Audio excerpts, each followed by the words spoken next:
বাতিল চায়না দুয়ারি জালে টুনি দিয়ে চরণবিলের এক ছোট মৎস্য শিকারী মুসা প্রায় 8 কেজি কই মাছ ধরল।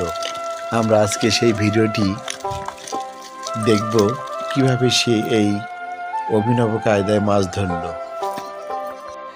মাছ সাধারণত স্রোতের বিপরীতে বেশি চলাফেরা করে, তাই পুরাতন চায়না দুয়ারির প্রায় 4 হাত টুনি দেখতেই পাচ্ছি আমরা একটা ছোট্ট ডোবার পাশে, যেখানে স্রোত চলাচল করে সেখানে ফিট করে রেখেছিল এবং বিপরীতে এই কই মাছগুলো যখন যাচ্ছিল সম্পূর্ণ মাছগুলো চায়না দড়ি জালের ভিতরে টুনির ভিতরে প্রবেশ করে এবং সেখানে অনেকগুলো ঘোপ আছে। একবার মাছ যদি প্রবেশ করে সে মাছ আর বের হতে পারে না এবং টুনিতে অবস্থান করে এবং সেভাবেই একজন গরিব মানুষ যার জাল কেনার সামর্থ্য নাই একটা পরিত্যক্ত টুনি ব্যবহার করে এই সমস্ত মাছগুলো সে ধরেছে এবং প্রায় যে একটা আমরা দেখতে পাচ্ছি মাছ দেখা একটা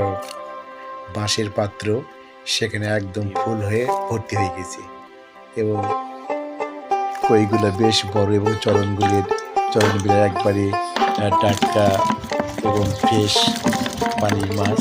এটি কোনো চাষের কই নয়। সুন্দরভাবে এই মাছগুলো অতি সহজে সে ধরতে পেরেছে।